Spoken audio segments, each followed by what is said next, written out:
Welcome to the Living the Dream podcast with Curveball. If you believe, you can achieve.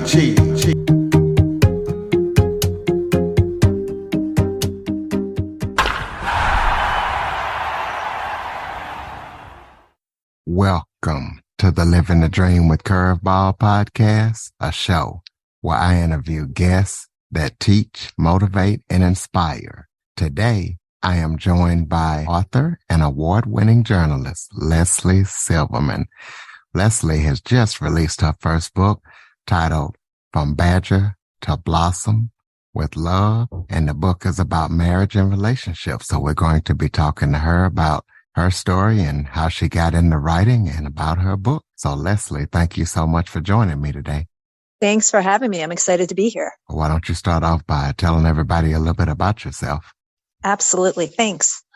As you mentioned, I'm a journalist. I have been writing for a local newspaper for the past 5 years or so, and lucky enough to have my own column, which has won awards each and every year I've had it.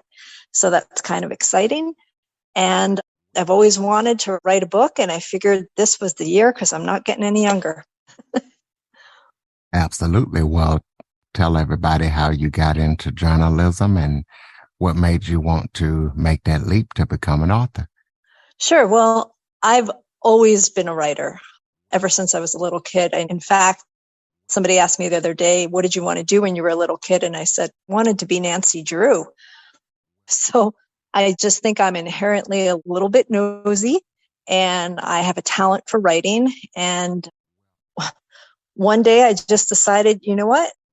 I want to pursue this. And I saw an ad on Indeed, actually, for my local newspaper. They were looking for a reporter, and I had been an English major in college. So I figured, okay, why not try? You know, my motto in life is never try, never know.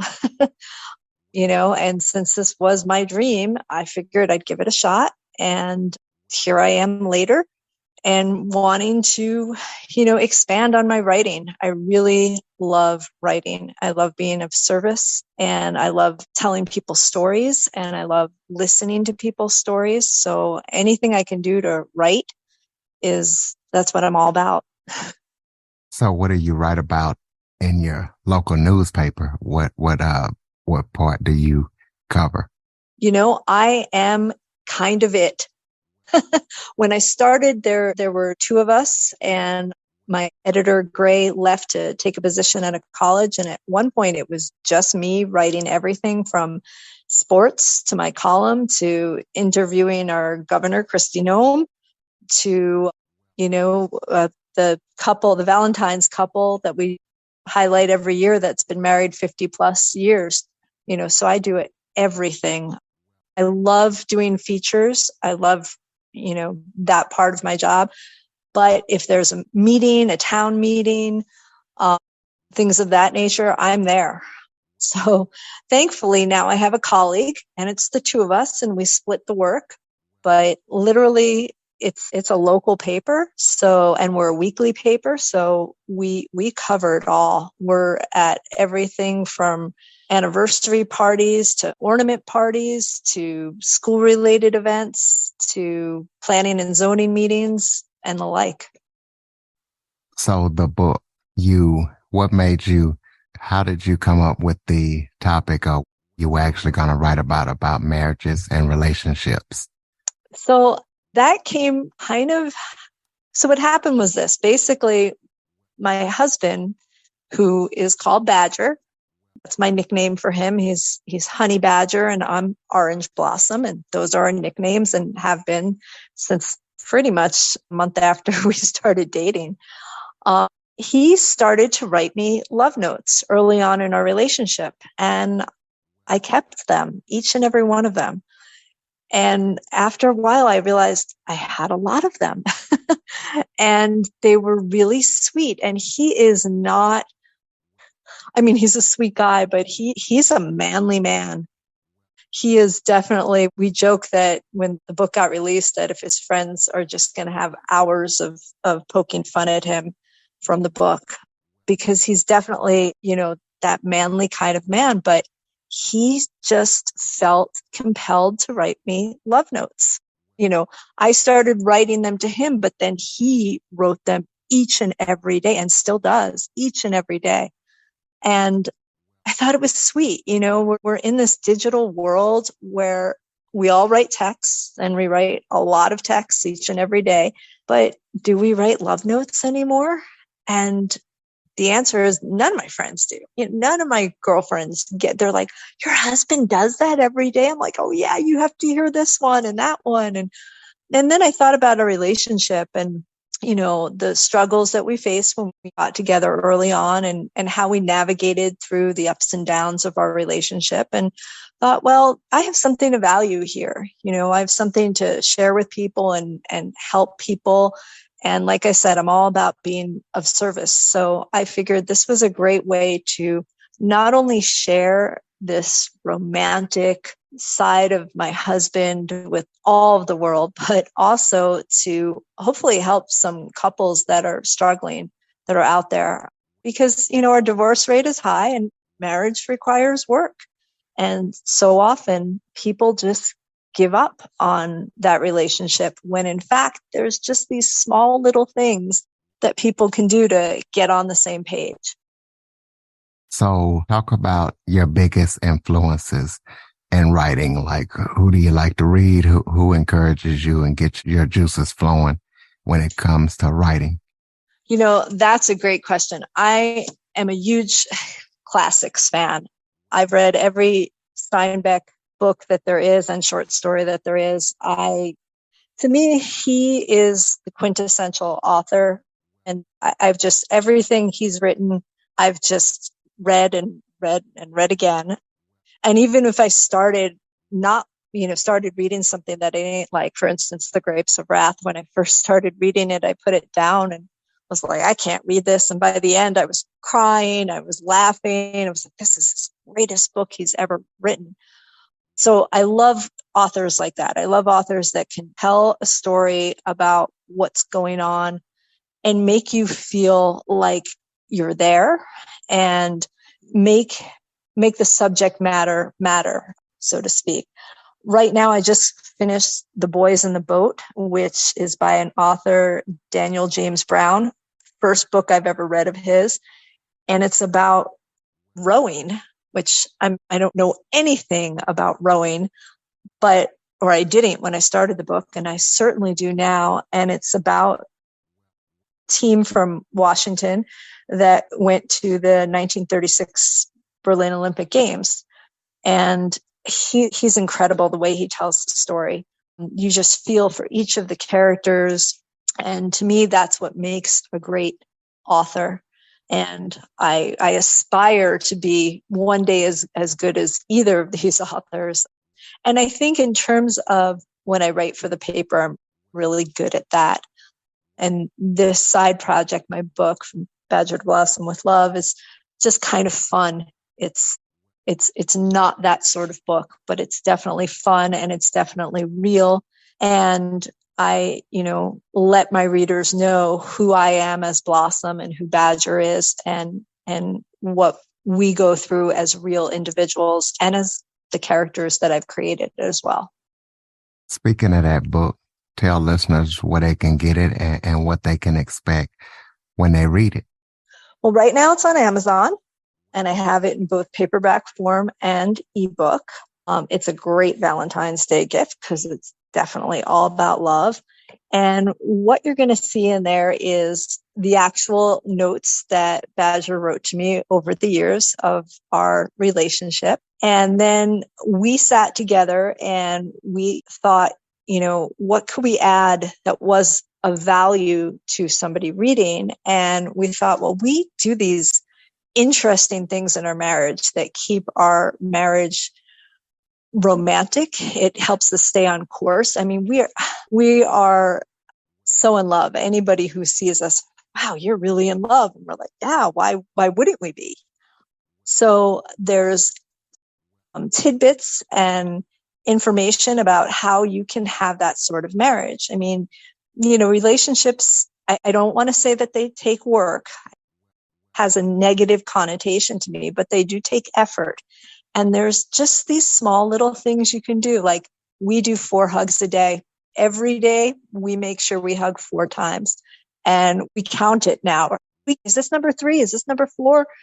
Oh, we're going to get number 5 in. But, so often couples are so busy and they don't take time to just touch one another. And it's just such a simple thing to do, but it adds so much connection and so much value, especially in our busy lives. You also have a saying called living out our dream. Tell us about that and how you guys came up with it. Yeah. So Badger has a dream of being a race car driver.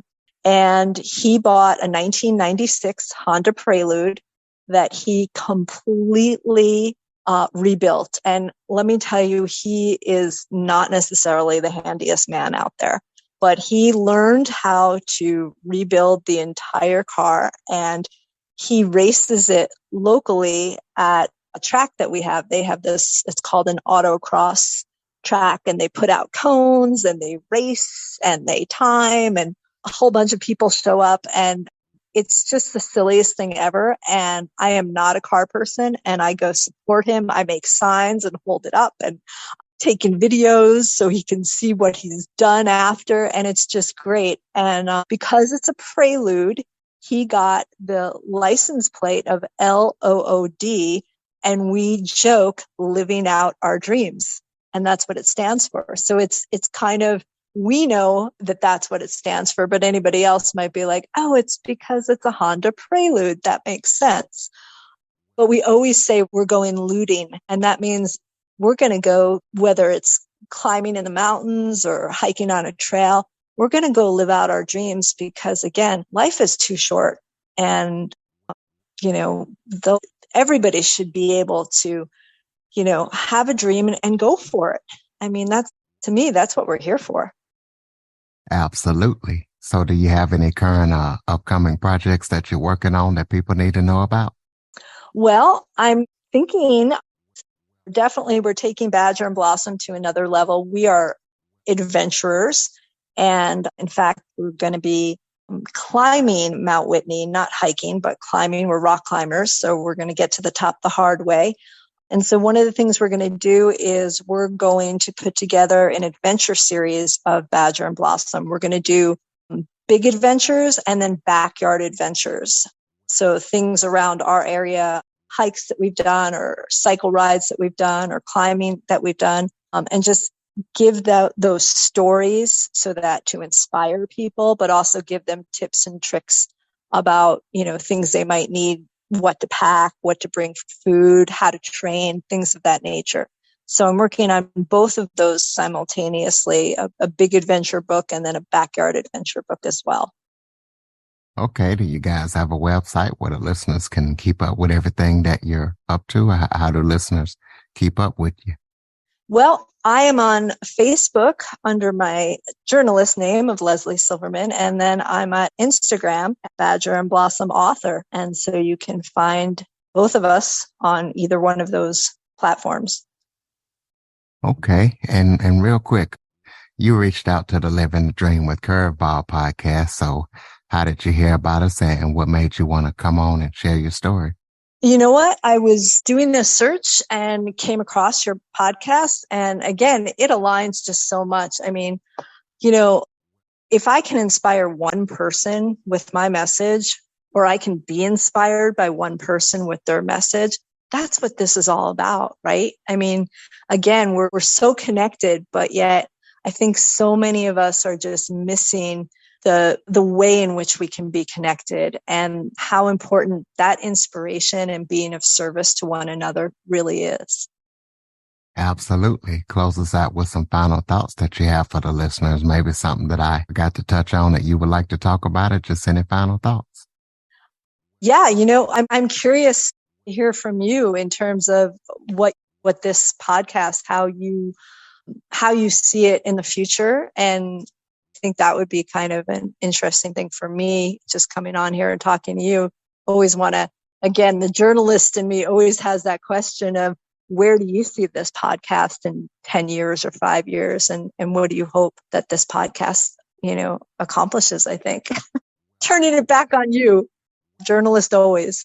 Absolutely. Well, I definitely hope that it is reaching a lot of people and touching as many lives as possible, teaching, motivating, and inspiring. And hopefully I can get some kind of big deal to help propel that, or, somehow get on a radio show or something big to where I can have a bigger platform and reach more people. That's what I hope for the podcast. Love it. Living out your dreams. I love it. Absolutely. And ladies and gentlemen, you need to go pick up Leslie's book, especially if you are married or, you're looking for tips to kind of help you out. And if you guys have any feedback or any topic or guest suggestions, cjackson102@cox.net. Make sure to follow, rate, review, and tell a friend about the show. Leslie, thank you so much for coming on today. Thank you so much. You take care. For more information on the Living the Dream podcast, visit www.djcurveball.com. Until next time, stay focused on living the dream.